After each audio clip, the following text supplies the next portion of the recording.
नमस्कार विद्यार्थी मित्रांनो, तुमचं स्वागत आहे आपल्या आवडत्या यूट्यूब चॅनलवरती, ज्याचं नाव आहे एक्सपर्ट इन फिजिक्स बाय सागर इंगे.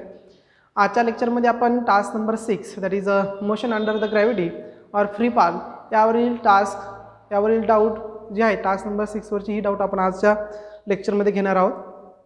तर याच्यावरती जवळजवळ 20 क्वेश्चन आहे, त्यापैकी काही फर्स्ट 10 to 14 जवळजवळ 75% प्रॉब्लेम मी सॉल्व्ह करून देईल. राहिलेली 6-7% जे आहेत त्याच्यामध्ये काही डाऊट येतील ते तुम्ही मला परत पाठवा, त्याचे मी सोल्युशन तुम्हाला सेंड करेल. ओके, तर मग आज आपण प्रॉब्लेम नंबर फर्स्टला इथं स्टार्ट करूयात. आता आपला प्रॉब्लेम नंबर फर्स्ट आहे बघा. A stone is thrown with an initial speed 4.9 metre per second. म्हणजे आपण एक स्टोन थ्रो करतोय त्यावेळेस त्याचा इनिशियल स्पीड दिला आहेत. आपण इथं गिवनमध्ये राईट करणार. गिवन इनिशियल स्पीड दिला आपल्याला u is equal to 4.9 metre per second, बरोबर की नाही. पुढे असं म्हणलंय 4.9 metre per second from the bridge in vertical upward direction. एका ब्रिजवरून आपण व्हर्टिकल अपवर्ड डिरेक्शनने काय केला, एक स्टोन थ्रो केलाय.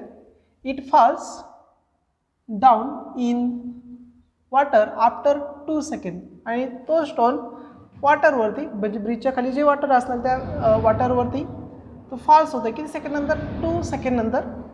द हाईट ऑफ ब्रिज, म्हणजे त्या ब्रिजची आपल्याला हाईट विचारली. ओके, मग आता जस्ट इमॅजिन दॅट अशा पद्धतीचं हे रिव्हर असेल किंवा, आणि ह्या रिव्हरवरती आपण एक जस्ट इमॅजिन दॅट इथं एक ब्रिज आहे. ओके, हा ब्रिज, आणि मग ह्या ब्रिजवरून आपण इथं एक जस्ट इमॅजिन दॅट एक पर्सन इथं उभा आहे आणि हा याने काय केला, एक स्टोन जो आहे तो अपवर्डच्या डिरेक्शननी फेकला आहे. आता अपवर्डच्या डिरेक्शननी फेकला, थ्रो केला, त्यावेळेस त्याचा जो स्पीड होता तो किती होता, that is 4.9 metre per second. आणि हा स्टोन जो आहे तो किती टाईम नंतर वॉटरमध्ये पडतोय, तर after t is equal to 2 second हा जो स्टोन आहे तो कुठं होत आहे, this stone will be reach in water. मग आपल्याला हाईट ऑफ ब्रिज विचारली, म्हणजे इथून हे डिस्टन्स किती असेल अशा पद्धतीचा क्वेश्चन आपल्याला विचारला आहे. ओके, मग आता आपण असं ॲझ्युम करणार की ज्यावेळेस पार्टिकल परत रिटर्न इथं येईल त्यावेळेस ह्या ओरिजिन पॉईंटला, त्यावेळेस त्याची इनिशियल व्हेलॉसिटी परत किती राहील, 4.9 मीटर पर सेकंड राहील. परंतु आता तो कुठे येत आहे, डाऊनवर्डला येतो आहे, म्हणून त्याची व्हेलॉसिटी जी आहे, म्हणजे इनिशियल व्हेलॉसिटी अपवर्ड म्हणजे पॉझिटिव्ह दिली होती आणि आता ती डाऊनवर्डला आली म्हणजे ती आपण निगेटिव्ह घेणार. मग आता आपल्याला इथं हाईट फाइंड आउट करायची, त्यासाठी आपण कायनेमॅटिक्स सेकंड इक्वेशन यूज करणार. मग using second equation that is h equal to ut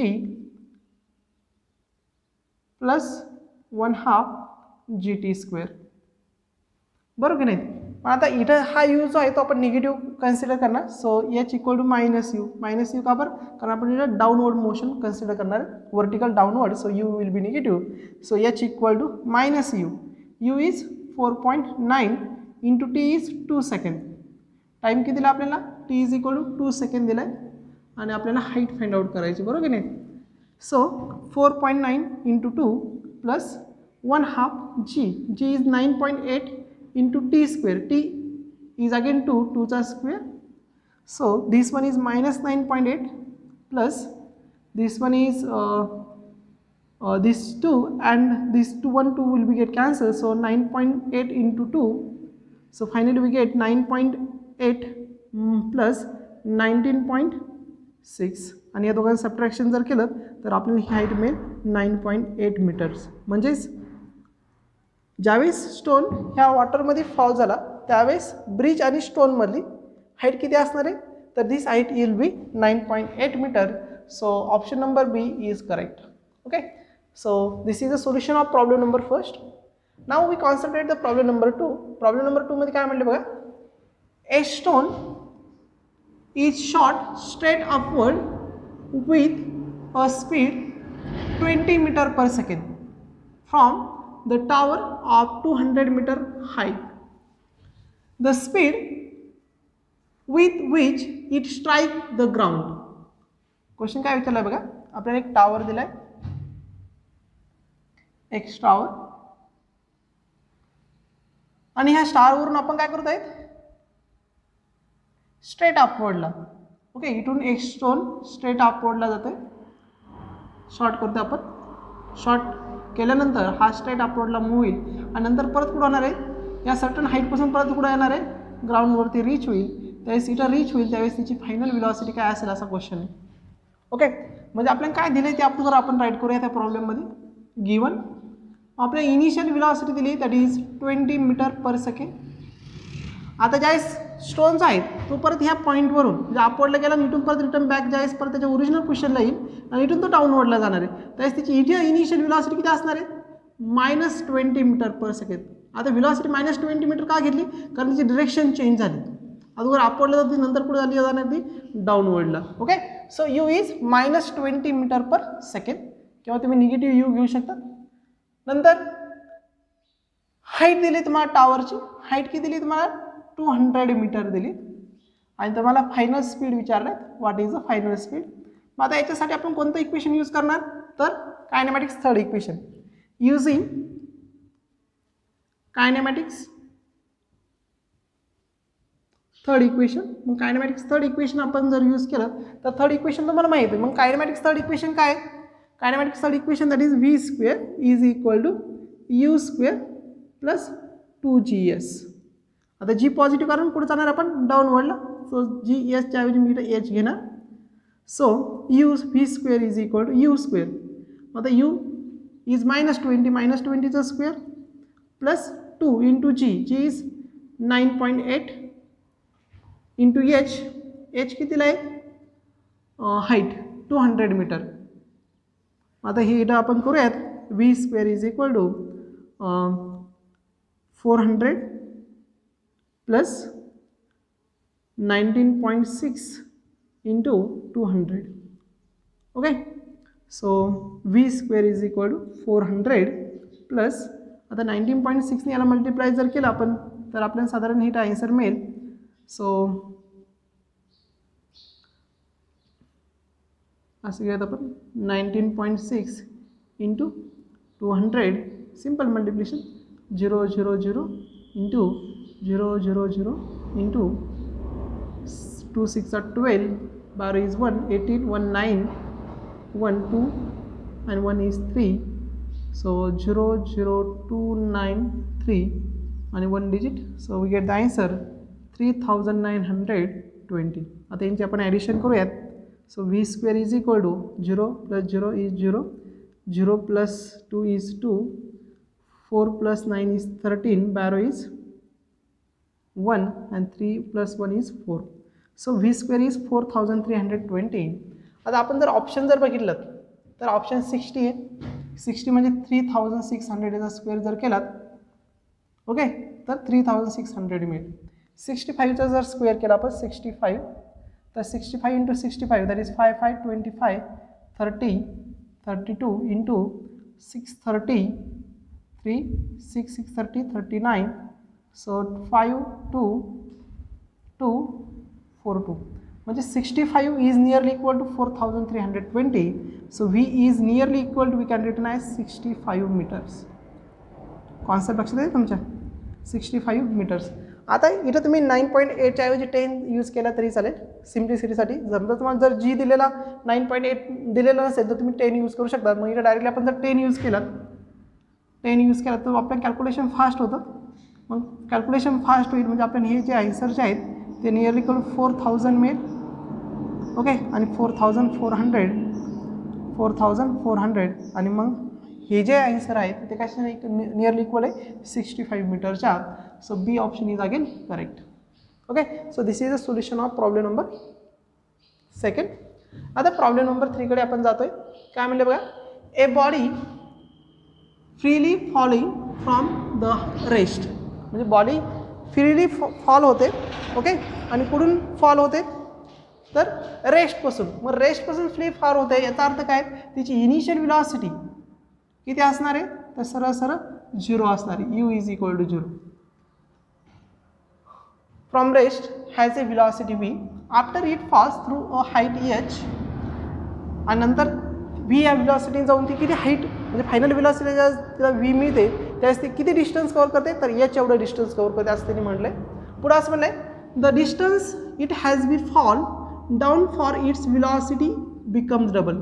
आणि जर मग तिची व्हिलॉसिटी व्ही असताना ती जर एच एवढं डिस्टन्स कव्हर करत असेल तर ज्यावेळेस तिची व्हिलॉसिटी आपण डबल करणार त्यावेळेस तिची हाईट किती येईल. मग आपल्याला असं विचार v1 is equal to v and v2 is equal to twice v, then what about the h1 is equal to h, what about the h2 is equal to question mark. मग आता याच्यासाठी आपण कायनेमॅटिक जर third equation जर घेतलं तर third इक्वेशनमध्ये v square is equal to u square plus 2gh.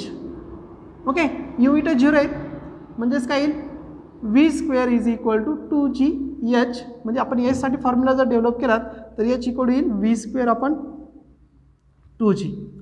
मग आता इथं 2 आणि g जे ॲक्सलरेशन ड्यू टू ग्रॅव्हिटी आणि 2 इज अ कॉन्स्टंट म्हणजेच h is directly proportional to v square. मग आपण इथं सिम्पल रेशो घेतला that is h2 upon h1 is equal to h2 इकडं काय येईल मग v2 square upon v1 square. मग आपल्याला v2 आणि v1 ची व्हॅल्यू माहिती आहे, h ची व्हॅल्यू माहिती आहे. So h2 is equal to h1 is h is equal to v2 किती आहे twice v final velocity twice v त्याचा काही स्क्वेअर अपॉन v1 किती दिला आहे v दिला आहे. समजते तुम्हाला. Okay, so h2 upon h is equal to 2v square that is 4v square upon v. So v square get cancel. So h2 is equal to 4 time h. तर तुम्हाला ज्यावेळेस तुम्ही व्हिलॉसिटी डबल करणार आहे आणि मग डबल व्हिलॉसिटी केल्यानंतर इथे मिळणारी हाईट जी आहे ती हाईट किती मिळेल 4h मिळेल. So again option number B is correct answer. Okay, so this is the solution of problem number first, second and third. आता आपण problem number 5, 4, 5 and 6 घेऊयात.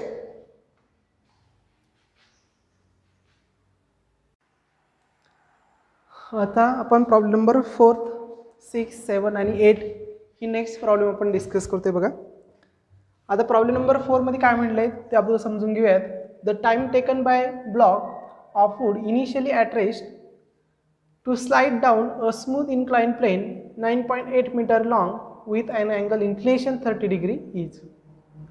आता असा क्वेश्चन आपल्याला विचारला आहे की पार्टिकल ज्यावेळेस किंवा ही जी बॉडी जी आहे ह्या इन्क्लाइंड प्लेनवरून ओके इनिशियली ती रेस्ट आहे म्हणजे इनिशियल व्हेलॉसिटी ह्या पॉईंटवरून ज्यावेळेस ती निघाली आपण इथे ही डायग्राम ड्रॉ केली.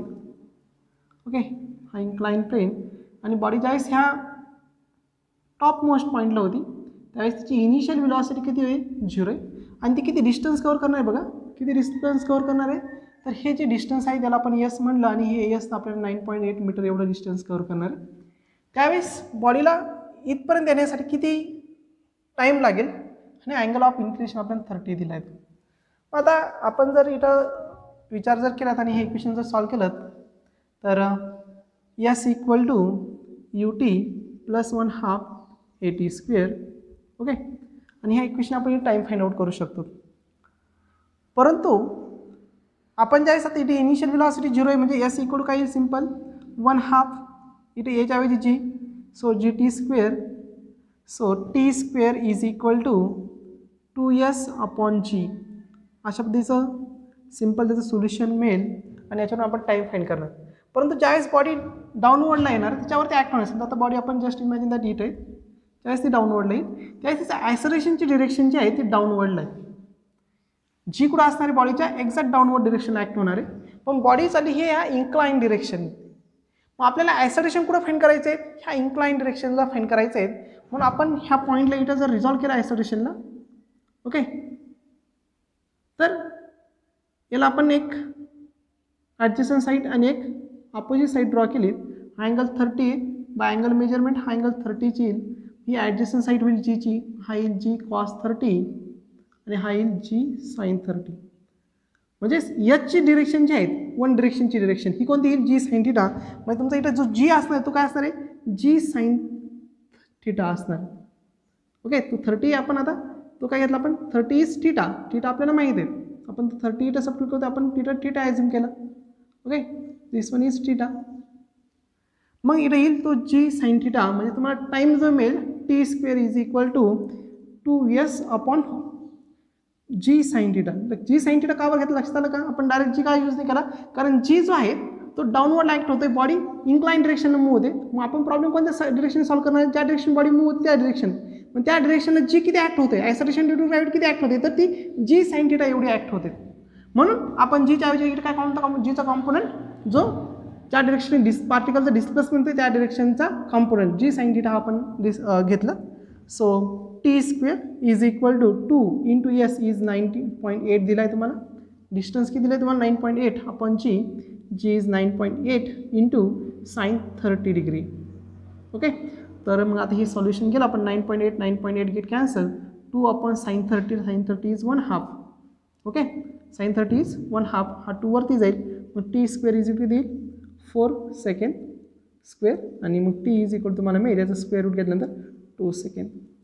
सो टाईम किती मिळेल तुम्हाला 2 सेकंड. तर ऑप्शन तुमचं B is correct. Okay, 2 second. This is solution of that problem. आता प्रॉब्लेम नंबर 5 हा थेरॉटिकल प्रॉब्लेम आहे, सिम्पल एकदम, म्हणून आपण तो घेतला नाही. आपण प्रॉब्लेम नंबर 6 कडे गेलो. आता 6 मध्ये काय म्हटलं बघा, a body is projected vertically upward with a velocity u. Body ज्यावेळेस व्हर्टिकली अपवर्डला आपण प्रोजेक्ट केली त्यावेळेस त्याची इनिशियल व्हेलॉसिटी किती दिली आपल्याला u, and returns the starting point is 4 second. आणि परत तिकडे आली तिच्या स्टार्टिंग पॉईंटला आली त्यावेळेस टाईम किती लागला 4 सेकंड. आणि नंतर जी दिला आहे, g is 10 metre per second. Then the value of initial velocity असं विचारलं आपल्याला. म्हणजे बघा, बॉडी समजा आपण ह्या पॉईंटपासून व्हर्टिकल डिरेक्शन काय केली, प्रोजेक्ट केली आणि रिटर्न बॅक येते. लक्षात ना, कुठे आली, रिटर्न बॅक आली.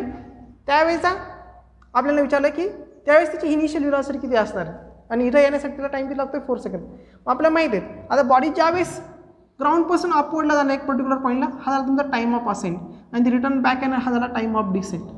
लक्षात ना, मग time of ascent plus time of descent हा किती दिला आपल्याला, t is equal to t a plus t d. आणि हा किती दिला आहे तुम्हाला, दॅट इज 4 सेकंड दिला आहे. किती दिला आहे 4 सेकंड. मग आता time of total time of flight आपण जर घेतला तर हा मिळेल आपल्याला, that is you square upon 2g. That is a total time. म्हणजे जाताना टाईम यू अपॉन जी आणि येताना पण किती u upon g. So t a किती असणार आपला यू अपॉन जी. तुम्ही म्हणजे कसं फाइंड आउट केलं तर बघा, final velocity u is equal to u minus g t. Minus sign का बरं घेतलं, कारण अपवर्ड चाललं आहे कन्सिडर. म्हणून इनिशियल फायनल व्हेलॉसिटी काय होणार या पॉईंटला 0 आहे. इनिशियल व्हेलॉसिटी किती आहे यू आहे. ओके, मग 0 is equal to u minus g into t. So u is equal to g into t. So t a is equal to u upon g. Concept लक्षात आहे, हा झाला टाईम ऑफ असेंट. आता return back ज्यावेळेस येईल त्यावेळेस तिची final velocity म्हणजे काय असणार आहे, इनिशियल व्हेलॉसिटी. आणि ही व्हेलॉसिटी काय असणार इथं 0 असणार. इनिशियल व्हेलॉसिटी काय असणार 0, म्हणजे फायनल व्हेलॉसिटी. इथली फायनल व्हेलॉसिटी म्हणजे या पॉईंटची इनिशियल व्हेलॉसिटी 0 आणि फायनल व्हेलॉसिटी आपण यू घेतली स्टार्टिंग पॉईंटची. तर परत इक्वेशन तेच, v is equal to u plus g t. आता इनिशियल व्हेलॉसिटी 0 आहे, फायनल व्हेलॉसिटी यू आहे. So u is equal to 0 plus g t. So t of time of descent म्हणजे खाली पोचण्यासाठी टाईम लागणार टाईम, टी डी आपण ज्याला म्हणलं, हा परत काय मिळेल आपल्याला यू अपॉन जीच. म्हणजे आपण टोटल टाईम जर बघितला तर टोटल टाईम मिळतो आपल्याला u upon g plus u upon g, that is 2u upon g. डेरिवेशनमध्ये आपण हे इक्वेशन घेतलं होतं. मग आता आपल्या याच्यानुसार यू फाईंड करायचं. सो यू इज काय येईल, हा जी इकडे आणला. So g into t upon 2. So g is 10. G आपल्याला 10 घ्यायला सांगितलं आहे, टी दिला आहे 4 सेकंड अपॉन 2. 2 2 जा 4, but 10 into 2 is 20 metre per second. म्हणजे त्यावेळेस पार्टिकलची इनिशियल व्हेलॉसिटी किती राहील 20 metre per second. Okay, time of ascent, time of descent दोन्हीची ॲडिशन, हा झाला तुमचा 2u अपॉन जी. हा झाला टोटल टाईम आणि हा टोटल टाईम आपण 4 सेकंड दिलेला होता. त्यानुसार आपण हे आन्सर इथं फाइंड आउट केलं, ते मिळालं 20 metre per second. So option number D is correct. म्हणून इथं डी ऑप्शन जे आहे ते काय आपलं करेक्ट ऑप्शन आहे.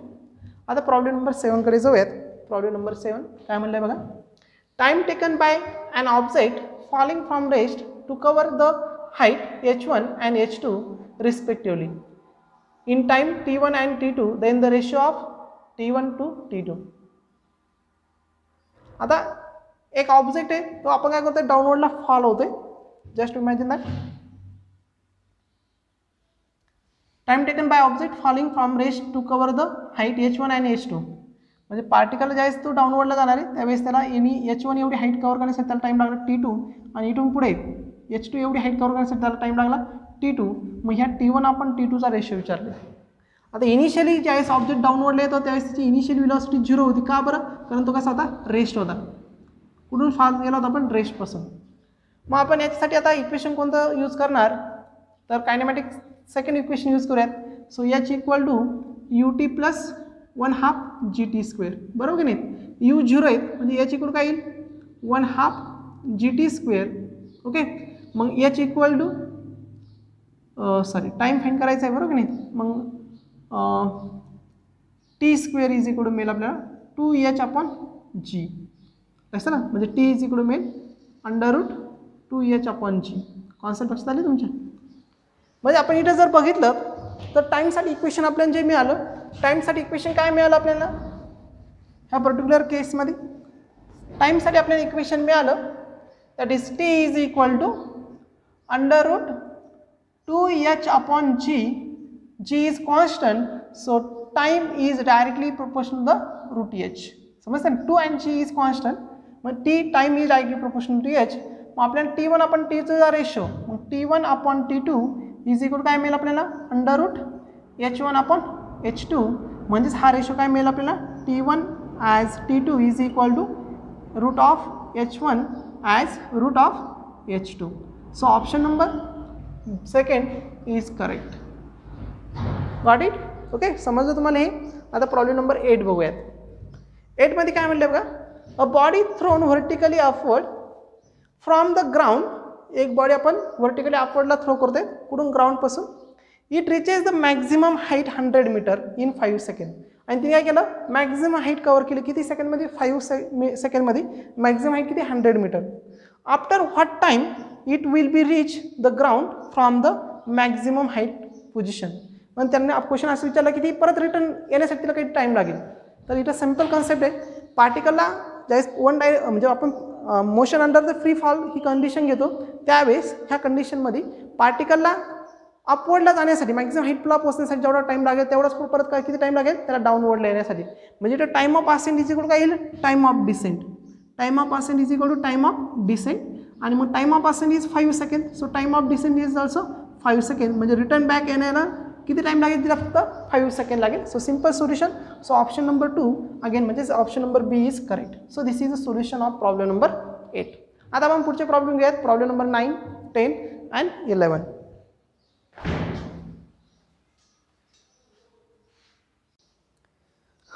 आता आपण प्रॉब्लेम नंबर 9, 10 आणि 11 डिस्कस करूयात. प्रॉब्लेम नंबर 9 मध्ये काय म्हटलं बघा? A body thrown vertically upward.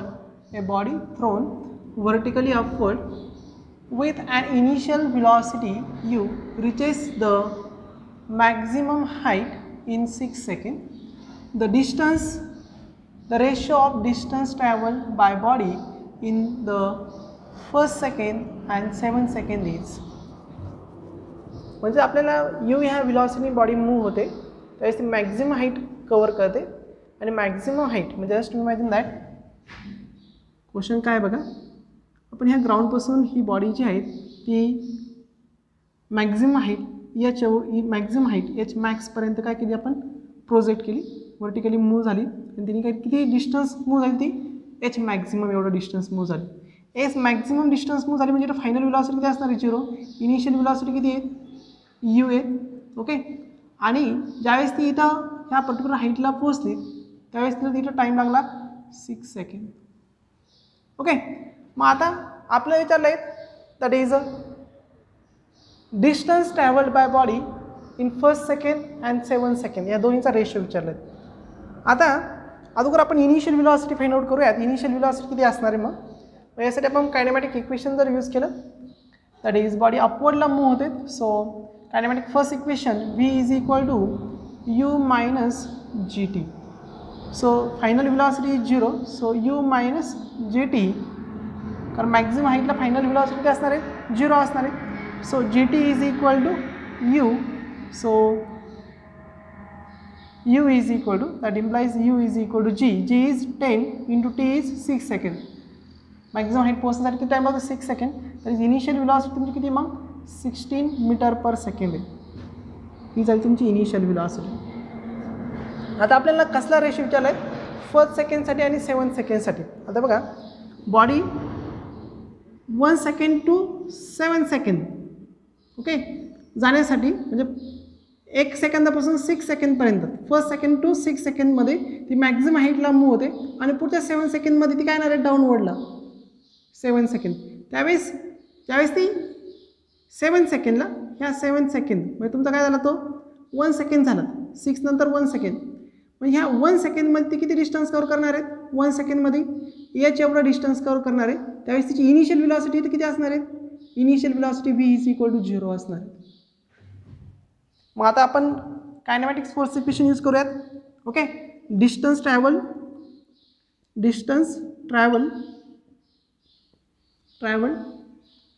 Bye body in first सेकंडमध्ये ट्रॅव्हल केलं distance. So SN is equal to U plus G/2 into 2N minus 1. आता बॉडी अपवर्डला मूव्ह होते म्हणून इथे काय येईल मायनस साईन. मग आता बघा SN फर्स्ट सेकंडसाठी so S1 is equal to U किती आहे 60 minus G is 10 upon 2 bracket 2 into N first second so N is equal to 1. So 2 into 1 minus 1. So S1 is equal to 60 minus 2 minus 1 is 1. It is 5. So S1 तुम्हाला मिळाला S1 is equal to 55 metre. Got it? आता आपल्याला find करायचं distance travelled by 7 second. Now distance travel by body in 7 second. आता 7 second म्हणजे किती that is 7 second म्हणजे first 6 सेकंडला ती अपवर्ड मॅक्झिमम हाईटला पोहोचली तिकडून डाऊनवर्डला आली ती किती सेकंडला फर्स्ट सेकंड 7 नंतर 6 नंतर 1 सेकंड 1 सेकंडनीच काय होणार ती मूव्ह होणार आहे म्हणजे कारण 6 सेकंडमध्ये कुठं ती अपवर्डला पोहोचते पुढच्या 1 सेकंडमध्ये ती डाऊनवर्डला येणार आहे. त्यावेळेस ती किती डिस्टन्स कव्हर कर एच एवढं डिस्टन्स कव्हर कर आपण that is N is equal to 1 second N is equal to 1 second कावर घेतो मी तुमच्या लक्षात येते कारण 7 सेकंड म्हणजे काय झाला 6 नंतरचा 1 सेकंड दॅट इज 7 सेकंड त्याच्यामध्ये ती एच एवढं डिस्टन्स कव्हर करणार. मग H7 is equal to U minus G/2 आता डाऊनवर्ड आहे म्हणून G plus E into 2N minus 1. आता U किती असणार इथं 0 कारण ज्यावेळेस ती 6 सेकंडला अपवर्डला पोहोचते फायनल व्हेलॉसिटी 0 झाली म्हणजे आता बॉडी ज्यावेळेस डाऊनवर्डला येईल त्यावेळेस तिची इनिशियल व्हेलॉसिटी किती असणार आहे 0 डाऊनवर्डला येईल. सो U इज 0 सो H7 इज इक्वल टू आणि N इज इक्वल टू 1 सो 10/2 इंटू 2 मायनस 1 कारण N ची व्हॅल्यू 1 आहे सो 2 इंटू 1 1 मायनस 1 सो here we get that is 5 म्हणजे 7 सेकंडला किती डिस्टन्स कव्हर केलं तिने 5. मग आपल्याला रेशो विचारला आहे first second to the 7 second that is 55 upon 5 so that is 11 upon 1 so we get the answer 11 as 1. So option number B is correct. Concept लक्षात आली तुमच्या. आता प्रॉब्लेम नंबर 10 कडे जाऊयात. Problem number 10. आता प्रॉब्लेम नंबर 10 मध्ये काय म्हणले ते आपण डिस्कस करूयात. Problem number 10 a particle is throw vertical upward if its velocity at half of the maximum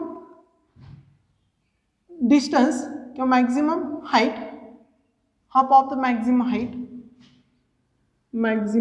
height is 10 meter per second म्हणजे half of the maximum height ला त्याची velocity किती आहे 10 meter per second. then the maximum height त्याची maximum height किती आहे असं आपल्याला विचारलेलं आहे. मग आता बघा आपण जर इथं कायनेमॅटिक थर्ड इक्वेशन जर यूज केलं that is U is equal to U square plus 2GH max. Okay मग आता इथं आपण समजा इनिशियल व्हेलॉसिटी 0 घेतली इनिशियल व्हेलॉसिटी विल बी 0 सो V स्क्वेअर इज इक्वल काय येईल 2g h max बाय 2, त्यावेळेस व्हिलॉसिटी किती आहे, h max by 2, maximum height half असेल त्यावेळेस व्हिलॉसिटी किती आहे 10 मीटर पर सेकंड. मग त्यावेळेस एस मॅक्स किती दिला असं विचारलं, पण 10 square is equal 2 into g 10 घेतला into h max by 2, 2 to get cancel. So हा 10 इकडे आणला, so 10 square upon 10 is equal s max maximum. So simple maximum height किती मिळेल तर तुम्हाला 10 मीटर मिळेल. किती मिळेल 10 metre. So this is a solution of problem number 10. आता प्रॉब्लेम नंबर 11 कडे जाऊयात. काय म्हणले बघा, a body thrown upward with some velocity reaches the maximum height 20 metre. म्हणजे आपल्याला इनिशियली गिवनमध्ये काय दिलं आहे, मॅक्झिमम हाईट दिली आहे आणि ही हाईट दिली 20 metre. Another body with double the mass threw up with the double the initial velocity. म्हणजे बघा, आपण जर सुरुवातीला initial velocity u1 is equal to u घेतला, आता u2 इज इक्वल टू दिला आपल्याला ट्वाइस u दिलाय, त्यावेळेस maximum height h1 is h2 किती असेल असं क्वेश्चन. आता परत लक्ष द्या, बॉडी ज्यावेळेस अपवर्डला मूव्ह होणार आहेत आणि मॅक्झिमम हाईटला जाईल इथे, त्यावेळेस मॅक्झिमम हाईटला इथं फायनल व्हेलॉसिटी 0 असणार आहे. इथून ती इनिशियल व्हेलॉसिटी u नी काय करतो आपण मूव्ह करतोय. मग ज्यावेळेस व्हेलॉसिटी डबल करणार आहेत त्यावेळेस तिची हाईट काय असणार, कारण हाईट जी आहे ती मासवरती डिपेंड नाहीत. लक्षात, कायनेमॅटिक इक्वेशन आपण बघितलं त्याच्या मासचा काही संबंध नाही, त्याच्यामुळे इथं मास डबल केलं आहे त्याचा काही इफेक्ट होणार नाहीत. ओके, मग आता आपल्या यासाठी इक्वेशन डिझाईन करूयात. So kinematics take as equation third. So v square is equal to u square minus 2gh. Minus का आलं, कारण अपवर्डला जाते, g will be negative. So final velocity is 0. So u square is equal to u square minus 2gh. So u is equal to 2gh. So h equal to u square upon 2g, that implies h is directly proportional to u square. कारण 2g कसं आहे constant आहे, h is directly proportional to u square. असं जर घेतलं मग h2 upon h1 काय येईल, h2 upon h1 ह्या इक्वेशननुसार u2 square upon u1 square. So h2 upon h किती दिला आहे आपल्याला 20 metre, h1 is equal to u2 किती दिला आहे ट्वाइस ऑफ u म्हणजे 4u square upon u1 is u square. u square get cancel, so h2 is equal to 4 into 20, that is h2 is equal to 80 metre. म्हणजेच बघा, initial आपण 20 मीटरने जात होतो त्यावेळेस आपले इनिशियल व्हेलॉसिटी u नी जात होतो, त्यावेळेस आपण मॅक्झिमम हाईट किती वरती पोहोचत होतो 20 मीटरवरती. ज्यावेळेस आपण व्हेलॉसिटी डबल करणार आहे त्यावेळेस आपली हाईट किती असणार आहे, तर त्याच्या 4 टाईम असणार आहे, दॅट इज 80 मीटर्स. कॉन्सेप्ट लक्षात आले. म्हणजे आपण डबल जर व्हेलॉसिटी जर केली तर आपण मॅक्झिमम हाईट किती जाऊ शकतो 80 मीटरपर्यंत जाऊ शकतो. So this is the solution of problem number 11. Okay, आता आपण प्रॉब्लेम नंबर